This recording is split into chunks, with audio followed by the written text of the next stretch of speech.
Bessie, the Motorcycle Queen, written by Charles R. Smith Jr. and illustrated by Carlotte Christensen.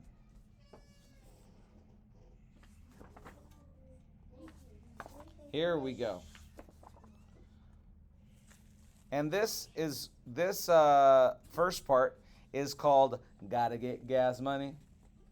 Ladies and gentlemen, boys and girls, step right up to the witness the challenge of all challenges, the thrill of all thrills, the monstrous, the treacherous wall of death. Standing 25 feet high and 40 feet wide, would you dare take on the challenge? Yes or no? Give me thumbs up, thumbs down. Oh, lots of people taking the challenge today. Brum, brum, brum, brum. Bessie, the Motorcycle Queen. That's who.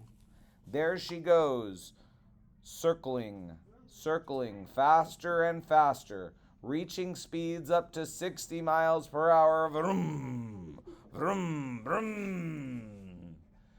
See Bessie ride with no hands to steer. See Bessie ride side saddle with no fear.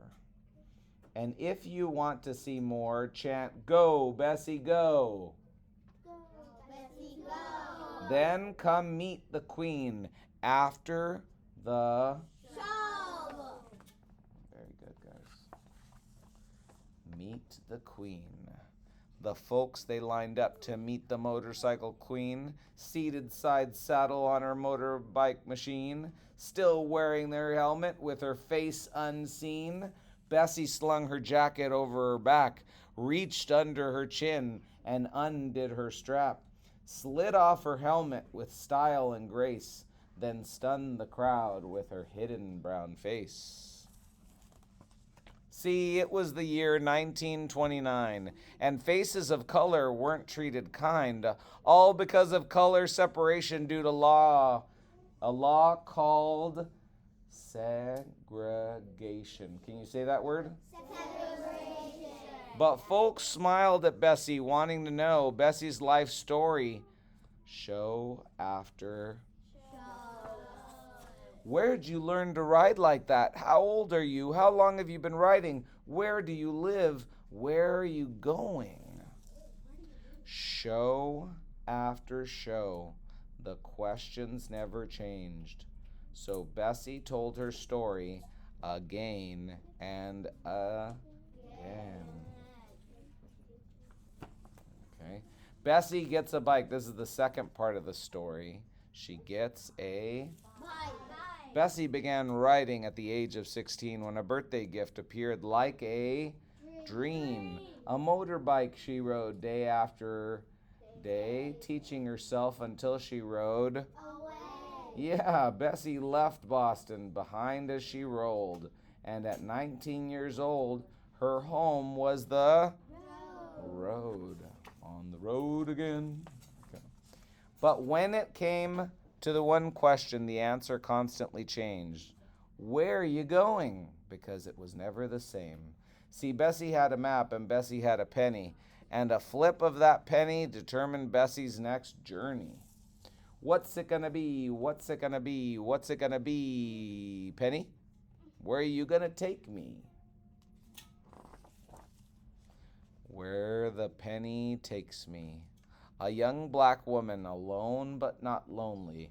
Bessie's best friend was the road, wide open and calling. Rolling over bridges, rolling across mountains. Mile after mile, Bessie kept on rolling. Over highways and dirt roads, Bessie rolled to new places. Through big cities and small towns, meeting new faces. Some smiling, some curious, mostly friendly, mostly gracious.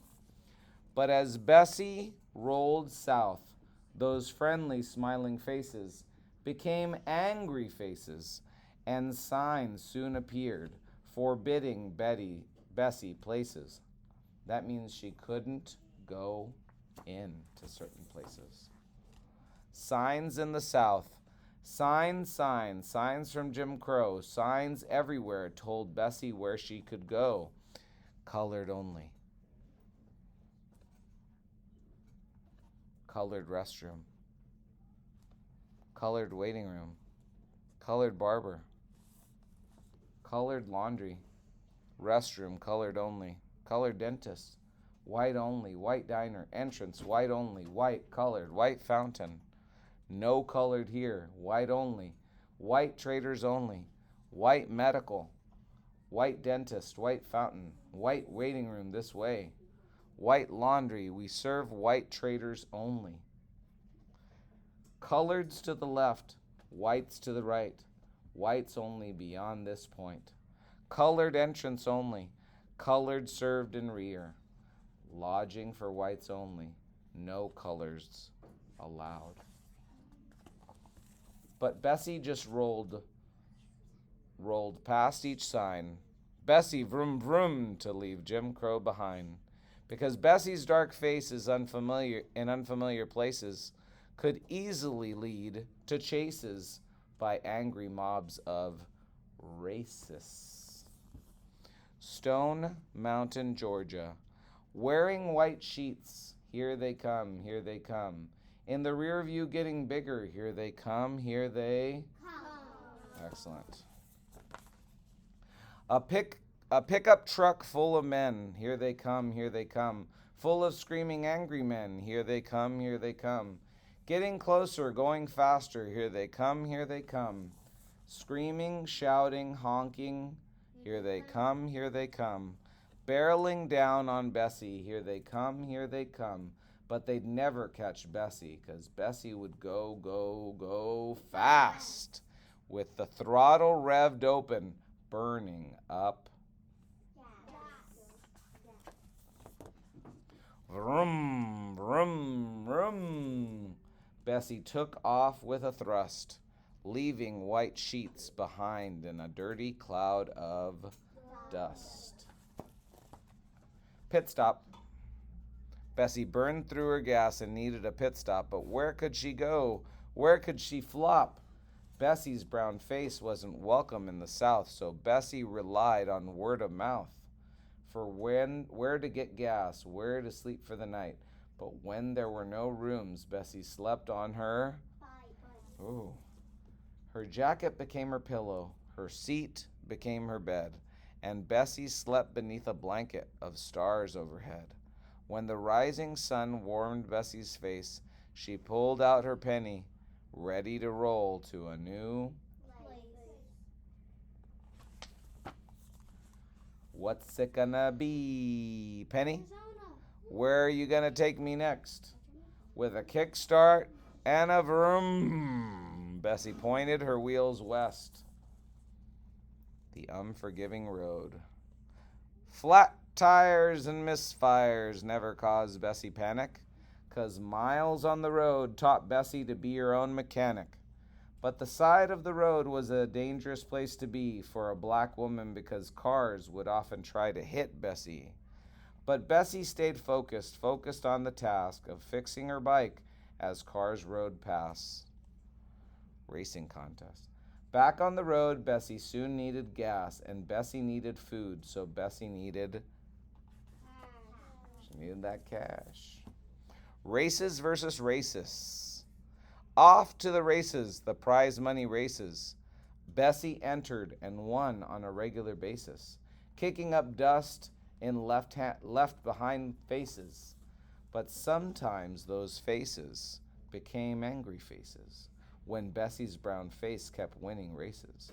So Bessie couldn't collect her prize in some places. But Bessie didn't care. She knew she still won. Bessie vroomed west, following the sun. Because the sun sets in the Good job. Where to next? Rolling west to the canyons of Arizona. Then where's next? Maybe the mountains in Montana. Maybe the coast of California. Maybe back to Boston. Maybe the lakes of Minnesota. Bessie didn't care, because Bessie was free. The motorcycle queen lived her life at the flip of a penny. All right, and that is the end of the story. But I do want to tell you about Bessie's story.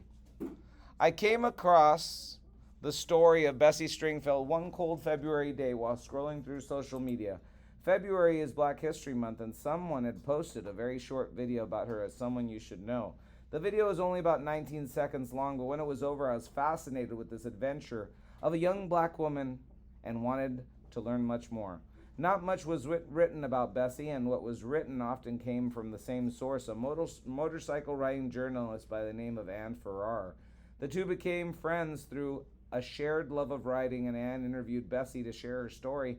When Bessie was inducted into the American Motorcyclists Association Hall of Fame, Farrar wrote a short biography that guided me in my early research. As I continued my research, months turned into years, and details of Bessie's story began to change.